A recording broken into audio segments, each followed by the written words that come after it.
مساء الخير عليكم ومرحبا بكم عند سكيكرة ترحب بكم كامل وتقول لكم توحشتكم. واليوم راح نديروا الوصفه اللي هضرنا عليها المره اللي فاتت، وصفه تاع التبييض بالصابون دوف اللي راه يتباع. انا هنا اخترت دوف نتاع الحليب، ونحتاج زيت الورد، ماهوش ماء الورد، زيت الورد. انا استعملت هذا راه يتباع عند اللي يبيعوا تداوي بالاعشاب، ومعاه زيت الليمون. صدقوني هذه الوصفه رايحه تنال الاعجاب تاعكم، ودوك نشرح لكم الطريقه كيفاش.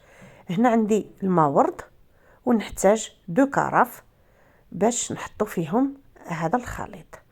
رايحه الصابونه تاع دوف ندير بها 2 وصفات معاكم، رايحه نرابيها كومبلي.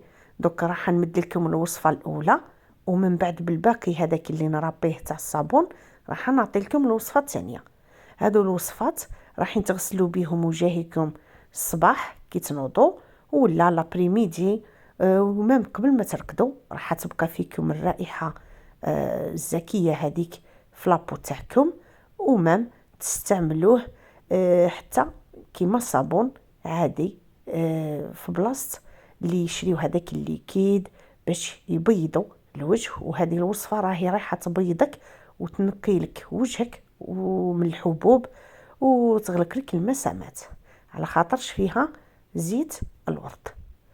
هنا نحط نص حبه تاع صابون مربيه، وندير معاها زيت الورد.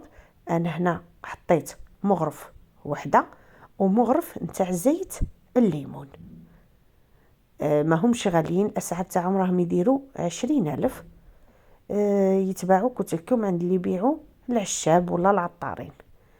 نزيد هنا بالماء ورد، ندير المغرف الاولى ونبدا نحرك. اللي عندها الفوي مانيوال تاني تقدر تستعملوا. انا هنا استعملت غير مغرف على خاطرش الكميه راهي صغيره.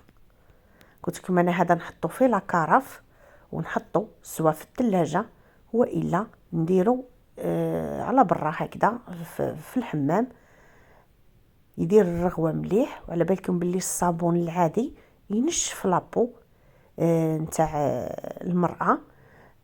لازم دائما نزيدوا له هذه الاضافه، منها تكبر الكميه، وتاني حاجه قلت لكم يساعد في تبييض الوجه وينقيه. جربوها وعلى ضمانتي واكيد راح تعجبكم. قلت لكم نزيدوا المغرف الثانيه والمغرف الثالثه، ونبقاو نحركوا حتى نتحصلوا على ليكيد يجي صافي ما فيهش الحبيبات. هو على بالكم باللي من بعد ما نخليوه مده ساعه باش نحطوه في لاكارف رايحين تلقاوه داب خلاص ويولي اون كريم. دوك انا هنا نحطو في البلاره ونسقموه مليح بالمغرف باش ما يبقاش فيه الهواء. ونقول لكم توحشتكم بزاف. شوفوا هنا كيفاش الطريقه تاعو. تقدري ما تحطيه ام ماسك لابريميدي كي يروحوا الوليدات القرايه ولا اللي تكون قاعده وما عندهاش الخدمه، تحطو على وجهها وتخليه مده ساعه حتى ساعه ونص. من بعد كي رايحه تمسح رايحه تشوف هذيك الاشراقه في البشره تاعها. والوصفه الثانيه نبداو بسم الله. نحطو النص في الكميه تاع الصابون اللي بقات لنا، ونزيدوا لها الماء ورد.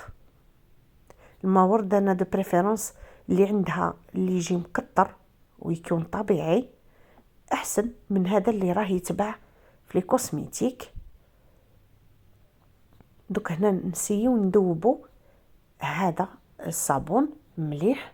حنا هنا رانا في الوصفه الثانيه ندوبوه هكذا بالمغرف ولا قلت لكم بالفوي.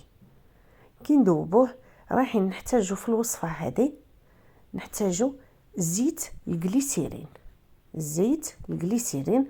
رايحه نحتاج هنا مغرف. انا حطيت المغرف الاولى ولا قطات راحولي وبقات لي كميه في القرعه ويخلص كملتها. ونزيدو مغرف نتاع زيت الليمون اللي استعملناه في الاول، ونديرو الطالك ولا كيفاش تسموه هذاك الطالك هو يسميوه الطلق، اللي يستعملوه لي بيبي ولا تستعملوا المراه هكذا كي تحب تدخل لي غون في يدها هذوك تاع البلاستيك، تحط الطلق باش هكذا ما يزلكوش وما يضروهاش. هذه تاني معلومه نزيدها لكم. نديروا 2 مغارف حتى 3 نتاع الطلق. كنا مغرف تاع زيت الجليسيرين، مغرف تاع زيت الليمون، والطلق نديرو حتى نتحصلوا على الخليط يكون ماهوش جاري، يكون عاقد. دونك في الاخير راح تشوفوا انا هنا دالي تقريبا 3 ولا 4 مغارف نتاع الطلق. حنا ليسونسيال الاول نسيو ندوبو هذيك الصابون دوف، ندوبوها بالماء ورد.